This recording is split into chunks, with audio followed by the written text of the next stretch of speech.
Yo les Nakamas, c'est ton Nakama Winnie en chakra et en vibranium. Aujourd'hui, cadre assez spécial, nous sommes en direct de Pigalle, de Paris, mais pas pour des trucs bizarres, je vous rassure. Nous sommes sur un terrain de basket sur la rue du Pré et aujourd'hui je suis accompagné de mon gars Thiago. Comment vas-tu? Ouais, ça va et toi? Bah ça va moi aussi. On se capte à l'occasion de la sortie de ton premier manga, The Player, qui est un manga de basket.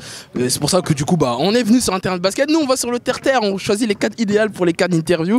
Du coup bah je vais te laisser te présenter. Qui es-tu? Depuis combien de temps tu es dans le manga game? Bah écoutez, je m'appelle Thiago du coup, on va commencer simplement. J'ai 22 ans depuis peu. Je suis dans le manga game, je sais pas si on peut vraiment dire ça, mais ça fait des années vraiment, depuis que je suis tout petit en fait, que je suis intéressé par le manga, que je kiffe ça et que j'ai décidé d'en faire mon taf, si possible, si ça marche bien. Attention à les ballons qui essayent de nous tuer. Dans le bout du risque. Ouais, on aime le risque. mais ouais, j'ai commencé à découvrir le manga avec Dragon Ball à la télé. Quand ça passait en Italie, voilà, quand j'étais plus petit, je regardais ça et très vite en fait je suis tombé amoureux du papier en fait, vraiment du manga. Italien d'origine. Je suis portugais, je suis né au Portugal et après j'ai grandi un peu en Italie et puis après j'ai fini ici, long trajet. Mais c'est bien, au moins comme ça je représente le manga européen, c'est cool. Mais ouais, du coup j'ai commencé un peu comme tout le monde avec Dragon Ball et après petit à petit les choses ont évolué, après Naruto, Yu-Gi-Oh, il y a eu un petit peu de tout ça à l'époque et puis ensuite voilà, les choses sont arrivées et puis je me suis dit vas-y, je vais faire ce taf. Et justement, ça fait combien de temps que tu t'es dit, à quel moment tu t'es dit je vais vraiment faire le monde du dessin? Moi j'avais mon crayon de papier, mes feuilles, j'étais bien, mais au bout d'un moment ouais, je me suis vraiment intéressé dessus quand j'avais 7-8 ans et puis j'ai continué à dessiner et à un moment j'ai fait mais en fait les cours ça m'emmerde, même j'ai beau être bon, j'étais pas mauvais en cours, je me suis dit mais ça me plaît pas, je suis pas heureux comme ça, j'ai vraiment envie de faire ça de ma vie en fait, c'est ça qui me pousse à me lever tous les jours le matin et à me coucher tard le soir et du coup je me suis dit ok, je vais arrêter les cours, donc j'ai arrêté à 16 ans et c'est depuis que j'ai 16 ans que je me focus vraiment là-dessus, donc là ça va faire 6 ans que je suis dessus à peu près, plus ou moins, et on va dire que ça fait 3 ou 4 ans que ça passe, en tout cas qu'il y a vraiment des projets qui se concrétisent et ouais, là on est sur la 3e année je dirais de The Player, ça a été conçu il y a 3 ans maintenant. Après à la base The Player c'est pas mon premier manga de sport, enfin en tout cas c'est le premier qui est finalisé, qui a un tome et qui est un projet terminé, mais il y a eu 2 essais avant, 2 essais qui n'ont pas vraiment fonctionné, qui ont été un petit peu difficiles et ensuite voilà, The Player c'est un petit peu la consécration de ces différents projets qui n'ont pas toujours réussi et de l'apprentissage aussi qu'il y a eu suite à ça en fait. Eh bien on va directement parler de ton manga Player. Déjà est-ce que tu pourrais le présenter concrètement aux personnes qui ne le connaîtraient pas? The Player c'est avant tout une histoire qui est pour les personnes qui ont l'habitude des règles du basket, qui sont pas non plus perdues quand on va leur parler de lancer franc, de 3 points, de 2 points, des petits détails un petit peu techniques, parce que à la base c'est vraiment créé pour les fans de basket avant tout, mais ça n'empêche pas après ceux qui s'y connaissent pas d'en apprendre un peu plus et de vouloir en apprendre davantage. De toute façon à la fin du tome il y a des petites indications, voilà, des petites aides, mais oui voilà. Et du coup pourquoi je dis ça, parce qu'en fait The Player se passe dans un monde professionnel en fait, contrairement aux autres mangas de sport où on va être dans un univers au lycée, surtout au lycée, je pensais au collège aussi avec Captain Tsubasa par exemple, ouais, ou Kurokono Basket qui commence au collège mais c'est juste par la génération miracle, mais après c'est aussi au lycée. Ouais. Mais voilà, et là en fait on est dans un milieu vraiment pro, c'est-à-dire que le héros il est déjà dans une équipe professionnelle, il vient d'être sélectionné en tout cas dans une équipe professionnelle, il fait des matchs professionnels avec les caméras, les médias, les trucs comme ça, et donc du coup oui on est dans un univers qui est vraiment très différent de ce qu'on peut avoir d'habitude, et voilà, et donc du coup ça raconte l'histoire de Damon Law qui est sur la jaquette, encore heureux, qui est un rookie, donc ce qu'on appelle dans le jargon rookie, c'est un débutant, un débutant dans le milieu professionnel, pas dans le basket évidemment, et qui vient donc d'être sélectionné dans la pire équipe de cette ligue en question, qui a jamais rien réussi de son histoire en 80 ans, voilà, c'est une tristesse. Et lui en fait c'est littéralement un mec qui est beaucoup trop fort en fait, il est vraiment très très fort individuellement, il est capable de prouesses techniques que des mecs qui sont à leur meilleur niveau sont pas forcément capables, il martyrise toutes les défenses, il est extrêmement fort, et donc on va suivre sa carrière, essayer de voir comment il va se développer, et voilà, après est-ce que ça suffit d'être fort individuellement pour pouvoir avoir un titre, devenir une légende dans ton sport, qu'est-ce que ça représente aussi d'être une forte tête, d'être quelqu'un qui a une pression médiatique avec des fans qui vont le suivre jusqu'au bout, jusqu'à l'extrême, des gens qui vont le détester aussi juste parce qu'il est bon, on connaît ça dans le sport rien qu'avec le foot, Messi, Ronaldo, ces débats stupides. Bah là c'est un petit peu la même chose, on va avoir ce genre de choses qui vont arriver. D'accord. Donc voilà, c'est juste l'ascension de ce mec dans la légende et voir si ça va marcher ou si au contraire il va y avoir une descente aux enfers, comment ça va se passer quoi. Et justement, quelles ont été tes influences pour écrire The Player? Comme par exemple Kuroko no Basket, Slam Dunk, est-ce que ça a été des références pour toi? Je sais que par exemple il y a une guerre entre Kuroko et Slam Dunk. Moi j'en fais pas, c'est deux œuvres différentes qui traitent le sujet de façon très différente. Slam Dunk est beaucoup plus académique dans sa façon d'appréhender le basket. Kuroko c'est un peu plus du freestyle. Et c'est pas grave en fait, genre il n'y a pas de mal aux deux. Moi par exemple Slam Dunk c'est un manga auquel je m'y mets que maintenant. Actuellement il y a les Star Edition avec Kana et je l'avais tenté beaucoup plus récemment, à une époque, mais ça m'avait un petit peu saoulé parce que je connaissais déjà le basket et Slam Dunk c'est un manga qui pendant plusieurs tomes en fait va te raconter un petit peu les règles du basket et c'est vrai que quand tu les connais déjà et en plus quand t'es un peu jeune toi tu veux voir les mecs se mettre des dunks et tout et t'es là en mode ça fait 400 pages et ils ont toujours pas vraiment joué un match en fait, ça m'emmerde un peu et, mais alors que là j'apprécie un peu plus la lecture parce qu'avec le temps etc c'est plus agréable. Kuroko ça rentre un peu plus dans le vif du sujet donc forcément tu appréhendes les choses un petit peu différemment. Là dans le player j'ai essayé m'inspirer un petit peu des deux, hein. Ça paraît un peu être la réponse facile, mais faire aussi quelque chose de différent. Même si pour moi je trouve que ça se rapproche plus de Slam Dunk quand même que de Kuroko. Peut-être dans le style graphique, tu veux dire. Après, aucune comparaison avec Takehiko Inoue. Il est au-dessus, attention, je veux pas me mettre dans le même pied, dans le même truc, dans mais. Le style graphique, même dans l'impact des matchs, tu vois, genre les dribbles, etc. Je trouve qu'il y a vraiment plus, enfin que ça se rapproche plus de Slam Dunk qui est plus réaliste parce que dans Kuroko quand même ils partent un peu en caca. Moi je le dis. Merci. Je dis ça depuis 4 ans. Arminé fait des marchés, mais non, mon bébé m'écoute pas. Très bien, ouais, mais voilà, je trouve que c'est plus réaliste. Ça se rapproche plus du réalisme de Slam Dunk quand même que de Kuroko.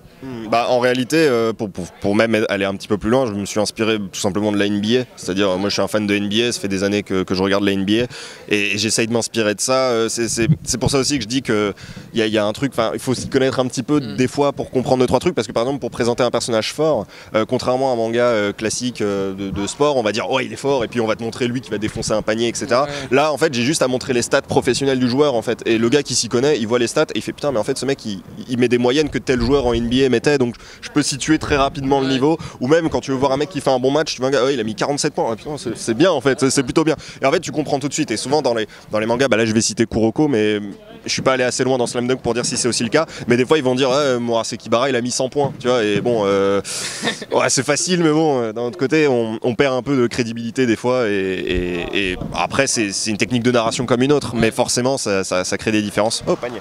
D'accord. Switch. Et justement, le premier truc qui me surprend dans ton manga, c'est le délire trash talking. Ouais. Tu mets beaucoup en avant ça. Pour ceux qui connaissent pas le trash talking, est-ce que tu pourrais peut-être expliquer vite fait un peu? Oh pour les anglophones c'est assez simple, mais en gros l'idée c'est d'insulter les gens quand tu vas jouer. Alors de manière polie ou non, chacun a sa technique, hein. Il y en a qui insultent les mamans, il y en a d'autres qui vont plus insulter le niveau de jeu. Ça peut aller vraiment un petit peu loin. C'est une pratique courante dans le basket notamment. Il y en a dans d'autres sports hein, aussi, mais je pense que c'est un petit peu plus léger. Est-ce que dans la vie de tous les jours t'es un peu plus délire trash talker ou... Moi je suis la merde. Moi je suis la merde au basket, donc je fais pas le malin. Est-ce que t'as déjà pratiqué justement du basket ou... Ouais, j'en pratique, mais je suis pas spécialement bon. Je sais pas shooter correctement. En tout cas, tu pratiques et tu regardes le basket, quoi. Ouais. Même si on s'en fout du niveau. Ouais, mais... bien sûr. Non, ça je regarde, y a pas de souci. Je suis les matchs quand je peux, etc. on survit. Ouais. Mais oui, par contre, au niveau de jeu, je suis pas très bon. En plus, je suis pas très grand pour quelqu'un qui devrait pratiquer du basket, okay. À haut niveau je veux dire, mais oui je pratique, après on fait comme on peut, hein, je veux dire, voilà. Mais non, du coup pour le trash talking, pour en revenir à ça, je me suis pas inspiré de moi, ma façon de faire, mais plus de ce que j'ai pu voir, des mecs qui m'ont fait délirer aussi à parler. Il y a plein de vidéos YouTube aussi de mecs, tu sais, qui sont forts un peu au streetball, ils vont aller défier les gens dans ce genre de terrain, et ils vont les dribbler, tu sais, ils ont des tenues de nerd, des fois ils vont mal leur parler en mode t'es nul, alors que tu sais, un peu en mode prank en fait, et ça moi ça me fait délirer. Et après, tu vois, il y a différents types de trash talking, t'as des mecs qui parlent tout le temps pour rien, et en fait, ils ont pas forcément le niveau, et il y en a d'autres, ils vont de trouver le petit mot juste, etc. Il y a plein de façons différentes de faire le trash talking, donc j'ai voulu un petit peu tester avec ça. Et... en tout cas, ouais, pour moi c'est très réussi. Et justement, en parlant de trash talking, il y a un média qui t'a mis en avant par rapport à ton projet, Trash Talk TV sur Twitter. Quelle est ta relation avec eux? Bah écoute, Trash Talk c'est le média le plus influent au niveau du basket francophone, très clairement. Et bah, c'est des mecs que j'ai contactés après les essais que j'ai fait avec les mangas de basket dont on a parlé tout à l'heure. Les deux autres mangas, c'était des essais que j'avais fait avec des éditeurs. On va pas les citer, c'est pas le sujet, etc. Mais voilà, il y a eu des échecs et des refus. Et du coup, je me suis dit bon bah peut-être que si le monde du manga a pas forcément envie de moi, on va tenter avec le monde du basket tout simplement. C'est un manga de basket. On me sort souvent l'argument que bah, les fans de basket ils s'en foutent d'un manga de basket, donc je me dis bah autant essayer et demander directement à la communauté en fait. Je les ai contactés et j'ai fait bon écoute voilà mon projet, ils ont fait bah vas-y c'est stylé, nous on roule, il n'y a pas de souci. Donc aujourd'hui Trash Talk a pris beaucoup plus d'ampleur, donc c'est un peu plus difficile de les voir, de leur parler, etc. Mais encore là, il n'y a pas longtemps, j'ai fait 9 illustrations pour un article, enfin voilà, on garde des contacts, etc. Même si c'est pas toujours en lien avec Doppler, mais au niveau du basket, si je peux aider, je suis là, et inversement, ils me donnent aussi un coup de main, et ça c'est vachement cool, quoi. Et c'est une super communauté, franchement, aucun cancer, c'est cool. Big up à eux, en tout cas, de donner de la force, ça fait extrêmement plaisir. Et c'est marrant quand même que ce soit des médias hors manga, entre guillemets, qui donnent de la force aux artistes que les éditeurs traditionnels, etc. Continuons sur les réseaux sociaux parce que c'est un truc qui revient souvent dans ton manga. Les réseaux sociaux, les tweets, etc., les trolls. C'est quoi ton rapport, toi, avec les réseaux sociaux? Le réseau social préféré pour moi, c'est Twitter. Il y a tout là-dedans, c'est parfait pour moi. On en a déjà parlé, hein, mais Instagram, c'est pas... Je sais que c'est un truc dans lequel les artistes devraient être, etc. Moi, je trouve que c'est surtout un endroit où on monte ses fesses et ça m'intéresse pas vraiment. Enfin, je veux dire, t'as le droit de regarder ce contenu, il n'y a aucun souci, j'imagine on le fait tous. Le caméraman like. Mais non, pour moi, Twitter, c'est vraiment... le meilleur réseau social parce que tu peux partager des vidéos, des photos, donc comme Instagram finalement, tu as beaucoup plus d'interaction en fait avec les gens, et dans une communauté, à un moment quand tu es un peu auteur indépendant, etc., c'est quand même le plus important d'avoir des gens qui te font des retours, qui sont là. L'exemple le plus bête, c'est là, j'ai sorti Doppler, il y a déjà des gens qui se l'ont procuré, évidemment, et du coup ils m'envoient des tweets avec tu vois, le manga dans leur bibliothèque, à dire ouais, je l'ai reçu, c'est trop cool, je l'ai, etc. Et ça c'est un retour, tu sens en fait les gens qui sont là, et ça c'est beaucoup plus important qu'un like sur Instagram ou des stories, tu vois. Moi c'est pas mon délire aussi, et j'essaye hein, mais j'y arrive pas, c'est compliqué. Après il faut que je m'y mette, mais voilà. Et ouais, je trouve que Twitter c'est cool parce qu'il y a des trolls, il y a des... Bon après voilà, évidemment il y a toujours des côtés négatifs, donc des mecs aussi qui prennent les conversations au sérieux, avec des polémiques et des machins, mais moi je m'en fous de ça, moi j'aime les mèmes, les trucs, tu vois, on déconne. Ouais, mais même, et en vrai, même la communauté basket, bah, elle a plein de trucs à ce niveau-là, en fait. Il y a même des mèmes à ce niveau-là, mais juste au niveau du basket. Et ça me fait délirer aussi. Donc Twitter, Twitter va être représenté par rapport à qui tu suis en fait. Et bah, quand tu suis des mecs clean, bah, en général t'as un Twitter assez clean et assez drôle, donc voilà, faut pas le prendre au sérieux, c'est un réseau social, et c'est pareil dans Doppler, et c'est pareil aussi bah, dans la NBA justement, les joueurs ont tendance à se trash talker aussi maintenant par Twitter.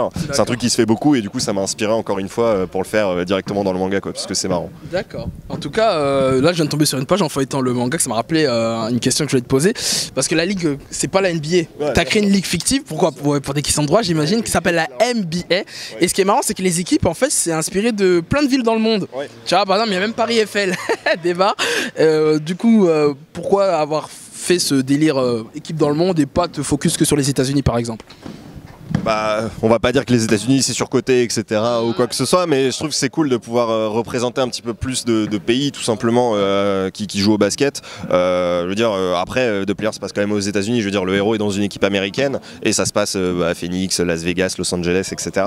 Mais il y a quand même d'autres équipes qui vont arriver plus tard. Il y a quand même un délire comme ça. Et moi, j'avais envie, dans la NBA, justement, de représenter un petit peu plus la ligue de mes rêves, en fait. Tu vois, chacun un petit peu sa vision du sport parfait ou de sa vision de comment on pourrait améliorer les choses, et moi je me suis dit putain, ce serait cool quand même qu'on ait une ligue un petit peu plus ouverte à d'autres pays, parce que je sais pas si tu le sais, mais la NBA est une ligue fermée dans laquelle il y a que 30 équipes et ça s'arrête là, et à côté on a tout ce qui est FIBA en fait, donc tout ce qui est ligue européenne, etc. et ailleurs, et c'est très démarqué, même les règles sont différentes. Et donc du coup c'est compliqué parfois de suivre les deux. Moi je dis je suis pas le basket européen parce qu'à un moment j'ai pas le temps aussi, quoi. Je fais un manga donc faut avoir le temps, voilà, c'est ça, présenter un peu les villes les plus importantes et de se faire plaisir à ce niveau-là, quoi. Et justement, bah, en parlant de la NBA, pour toi, quelle est ton équipe préférée et quel est ton joueur de NBA ton GOAT, le GOAT. Alors mon équipe c'est Washington Wizards. Donc bon en général je dis ça, personne capte. Pourquoi tu les kiffes, ils sont à chier, etc.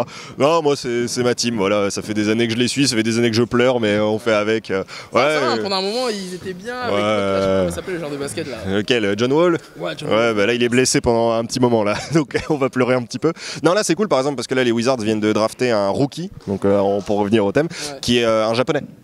Donc bon japonais c'est un japonais afro-américain je crois, mais peut-être que là pour le coup je me suis pas assez renseigné.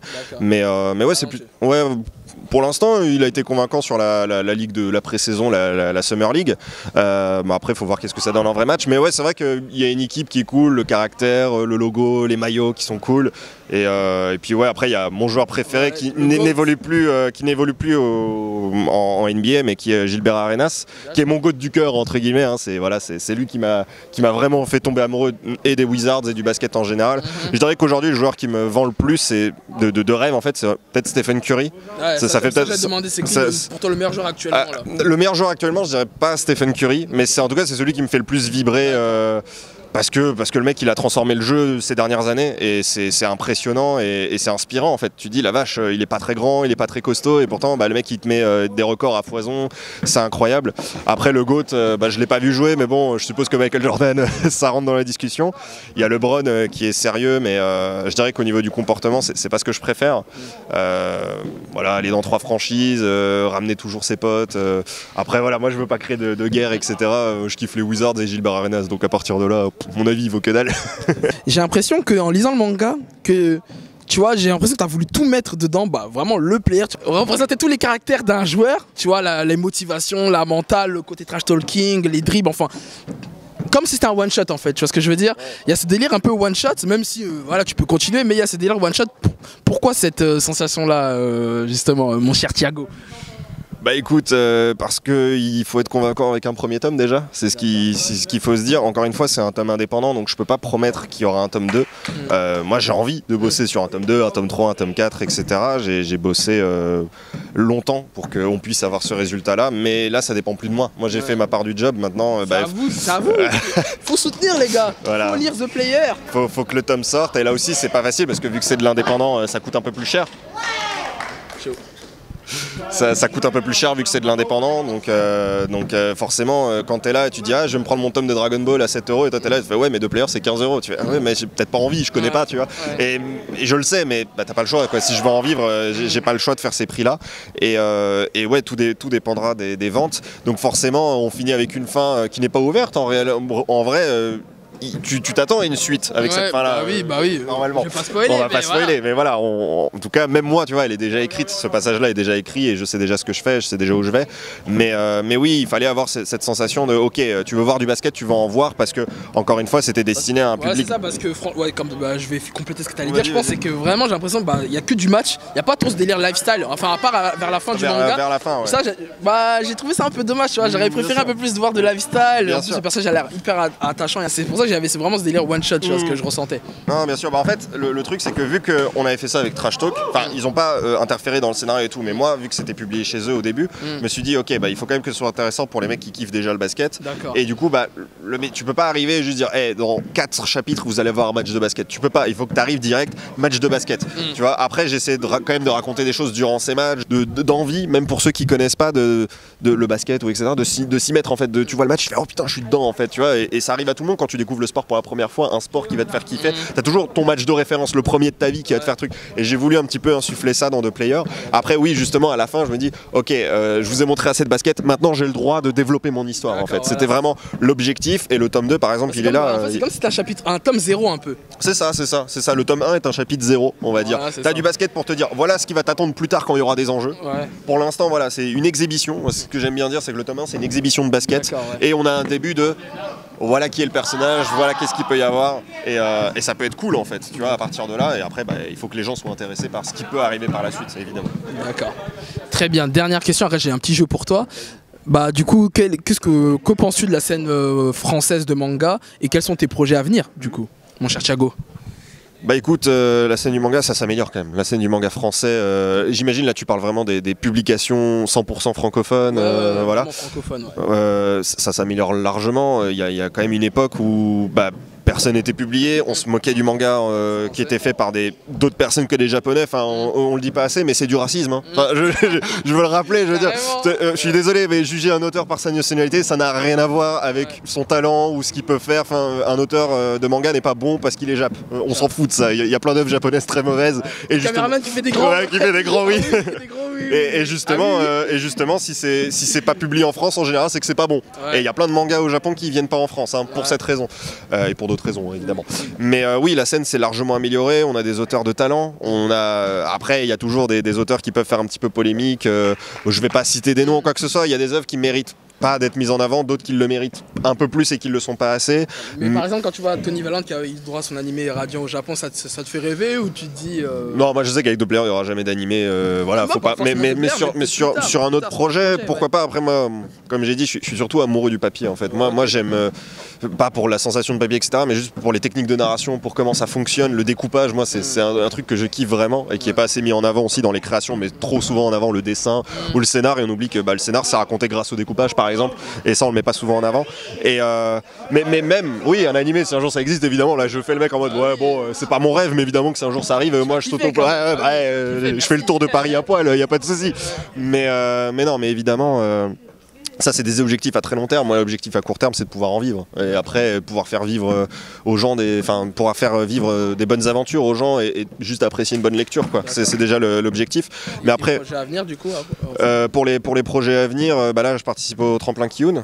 Donc voilà, donc c'est pour ceux qui savent pas, hein, c'est un one shot c'est un concours qui est organisé par Kiyun, donc l'éditeur de manga, et dont l'objectif est tout simplement de faire un one shot de 19 pages.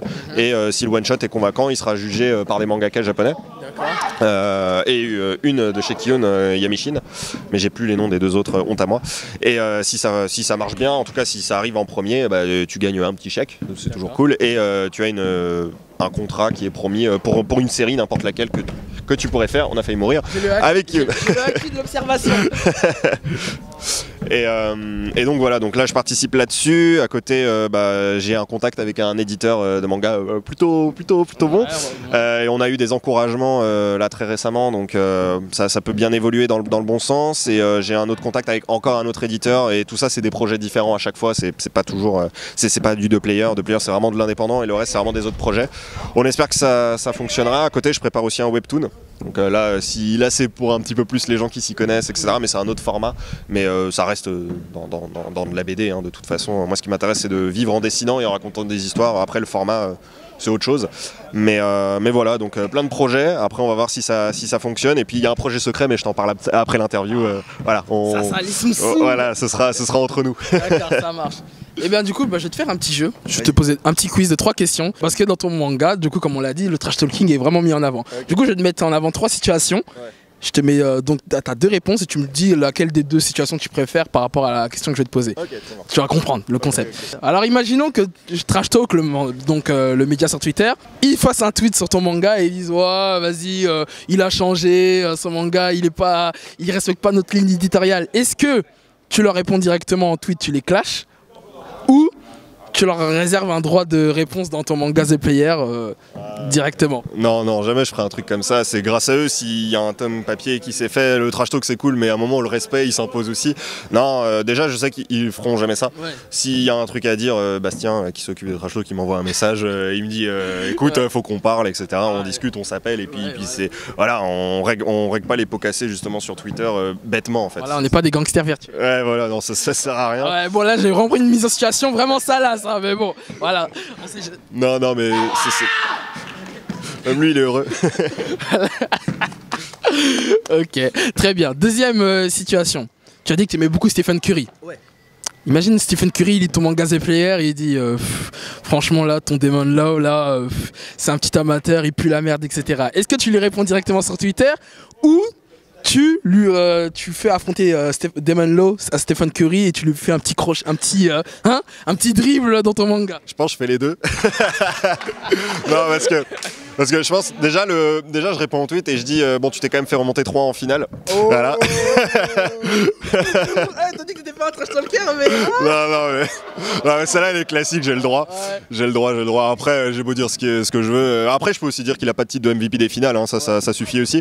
Mais en dehors de ça, sur The Player, il y a une équipe qui a inspiré des Golden State Warriors, qui est l'équipe dans laquelle il y a Curry, et il y a un joueur qui est inspiré de lui. Donc, Damon Lillard, ils veulent mettre un petit cross. donc, non, il peut y avoir aussi un petit bash, tu sais, un petit compte là, quand il y a un petit 3 points qui s'enclenche. Ça peut arriver. Après, moi, je veux pas spoiler ce qui va se passer dans le manga, mais ça pourrait très bien arriver. Après, voilà, on sait très bien que cette situation n'arrivera jamais, donc j'aurais pas à le faire et je serais tranquille, j'aurais pas 20 000 fans avec le numéro 30 à venir m'insulter. Donc ça ira. Dernière mise en situation, un autre trash talker qui est bien connu en France, c'est Booba. Ouais. Les rappeurs Booba, il aime beaucoup trash talker. Imagine Booba, il est là sur Instagram, il lit ton manga, il te fait du troll sur Instagram, il dit franchement là j'ai lu son manga là, franchement qu'il arrête sa carrière, je vais arrêter sa carrière pour de vrai. Qu'est-ce que tu fais? Est-ce que tu lui réponds directement via le manga ou tu fais Damon Law se battre dans un octogone en boîte de nuit ou tu réponds dans sa story? Non, Damon est arrogant, mais il s'en battrait les couilles de Booba, très sincèrement. Il joue et puis il s'en fout. Moi, de mon côté, je pense que je dirais que j'ai quand même l'âge d'être son fils, donc à la limite, tu vois, laisse-moi tranquille. Concentre-toi sur ta carrière. Ouais. Après, j'écoute pas, donc je sais pas ce qu'il fait. Très sincèrement, en vrai, je m'en fous. Très sincèrement, il y a des raps que j'aime bien, mais j'ai pas d'idéalisation au niveau de la musique. Là, c'est. Ouais, je sais que ça change au niveau du basket, oui, forcément. C'est très hip-hop. Ouais, mais c'est vrai que c'est pas trop mon délire. J'aime bien, mais j'ai pas ce truc de tout le temps mettre du hip-hop dans ma vie. C'est pas trop mon délire. Il te fait de la pub en plus. Bah oui, en plus, tu pourrais dire merci pour la pub. Donc voilà. Très bien, ça marche. Et bien voilà, c'était la fin de mon petit quiz trash talking. C'était du coup ton Nakama Winnie. Est-ce que tu veux peut-être rajouter un dernier mot, Thiago, avant qu'on conclue l'interview? Bah écoutez, même si The Player vous intéresse pas et que vous avez pas envie de l'acheter, je comprends, hein, c'est cher 15 balles. On a tous connu les galères avec le kebab. Bah franchement, n'hésitez quand même pas à me suivre parce qu'il y a d'autres projets comme on l'a annoncé. Il y a d'autres trucs qui là se rapprochent un peu plus du manga un peu plus classique. Enfin classique dans le style et dans la façon d'aborder les choses. Donc voilà, si jamais ça vous intéresse et de découvrir un peu d'autres gens, venez, c'est cool, il y a bonne ambiance. Et puis si vous aimez bien le basket, raison de plus quoi. C'est cool. Voilà. Très bien, ça marche. Bon, en tout cas, c'est vraiment un artiste très talentueux et j'espère qu'il ira loin dans ses projets. En tout cas, c'était ton Nakama Winnie et Thiago pour Gag TV. Et sur ce, on se dit au plaisir. Salut.